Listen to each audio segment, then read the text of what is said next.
在养伤过程中，其实我们可以采用意象 （imagery） 这个策略。有听过意象的伙伴们，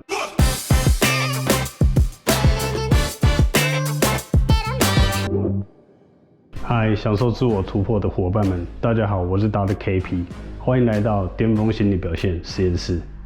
受伤了到底该怎么办？这是许多运动员还有运动伙伴们常会遇到的问题。就像是上次有2位运动的伙伴们，一位是网球运动员，另外一位是重训爱好者，他们都问我相同的问题。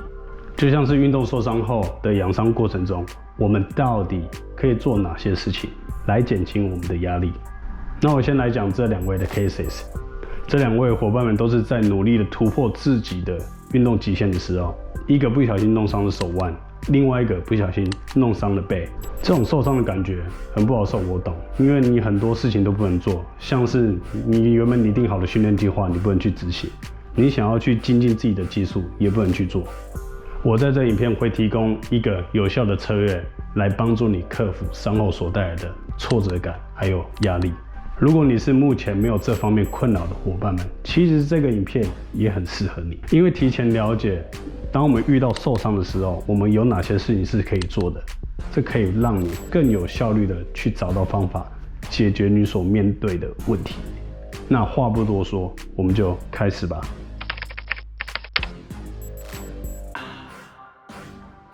在养伤过程中，其实我们可以采用意象 （imagery） 这个策略。有听过意象的伙伴们，可以在留言区打1；如果没有听过的，可以在留言区打0，让我知道。意象是许多顶尖运动员会用的一个策略。根据过去研究回顾相关研究的证据，指出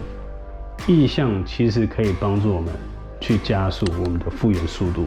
而且可以强化我们的心理素质。所以要使用意象这个技术之前，我们必须要先了解什么是意象。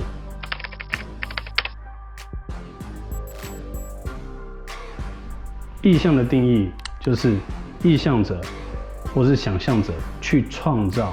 或是再创造一种感觉的体验。那这种感觉体验其实就包含了视觉、嗅觉、听觉、动觉还有触觉。简单来说，就是透过我们既有的经验，在我们的脑海中去想象我们所看到的、听到的、碰到的还有做动作的感觉。这其实就很适合在我们养伤的过程中去执行，因为你只需要找一个安静的地方就可以做，像是沙发、椅子。那为什么我会建议受伤的伙伴们可以去执行意象这个策略？这是因为过去的研究发现，受伤的运动员可以透过意象的手段来去减轻他们伤后的挫折感还有压力。这其中一个内部的心理机制，是因为当你在做意象的这个技术的时候，你的大脑会以为你是真的在做这件事情，所以给你一种原来你还有在做事情的感觉。那这种感觉其实就可以降低你的挫折感还有压力。那既然知道意象对于受伤的伙伴们是有好处的，那到底我们该如何去执行意象？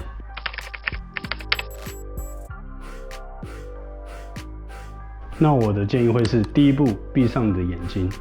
因为闭上你的眼睛可以去避免外在环境的干扰，可以让你很专心的去做想象的动作。第二个，去想象你受伤的地方现在正在执行一个特定的动作。第三个，去想象在执行那个特定动作的过程中，你所看到的、你所听到的、你所感觉到的，还有你所做动作的感觉。那其实这个部分你可以用第一人称视角或是第三人称视角去做。那最后一步就是你去想象你完美的执行完这个动作。那具体来说，如果我是一位游泳爱好者，但是我的脚受伤，所以我没办法去做跳水的这个动作，但是我又想要保有我原有的跳水技术，那我到底该怎么做？那针对这个部分，其实我会分别采用第一人称视角还有第三人称视角来去执行这个跳水动作。那第一步，其实我会找一个安静的地方，然后去闭上眼睛。第二步，我会在脑海中开始去想象我站在跳水台上面的感觉。第三步，我就会开始去想象我弯下腰准备跳水的姿势，还有手抓紧跳水台的感觉。第4步，我会在脑海中去想象我跳水后滞留空中的感觉，还有入水时我双手夹紧的感觉。最后一步，我会在脑海中去想象我很成功的去执行这所有的动作。其实透过意象，我觉得也有带来其他的好处，就像是它可以去维持我们在运动时候的感知觉。那在运动的一个相关术语上面，我们都称为手感。例如像是投篮时候的手感，或是你游泳划水的水感。那这种感觉其实对我们运动技能展现是很重要的。那我就很好奇，为什么透过意象，它可以去保持我们的运动感知觉？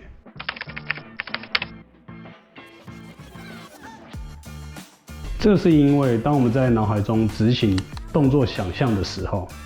我们的大脑神经活动会跟我们实际执行动作时候很类似。这样类似大脑活动的现象，其实也就说明了我们其实是可以透过意象来让我们大脑保持对特定动作所需要的神经路径的连结。也因为透过想象就可以达到跟我们实际操作动作时候的效果类似，所以这就很适合在我们受伤的时候去使用这样的策略，而且这样的策略也可以让我们更有效率的回到我们原本技术的水准。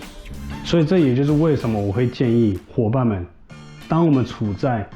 受伤的情况下面，我们其实可以采用意象这个策略，这个策略会是一个不错的选择，来帮助我们保持我们的运动水准在一定的水准上面。其实这个策略不仅可以运用在运动领域，而且也可以运用在其他的领域，像是音乐家、演讲者，又或者你是一位需要保持高技术表现的伙伴们。如果伙伴们有用过类似的技巧，或是其他的策略来去解决这样的问题，也欢迎在留言区留言给我，让我知道，让我们一起强化我们的心理素质。我是 Dr. KP， 我们下支影片见，拜。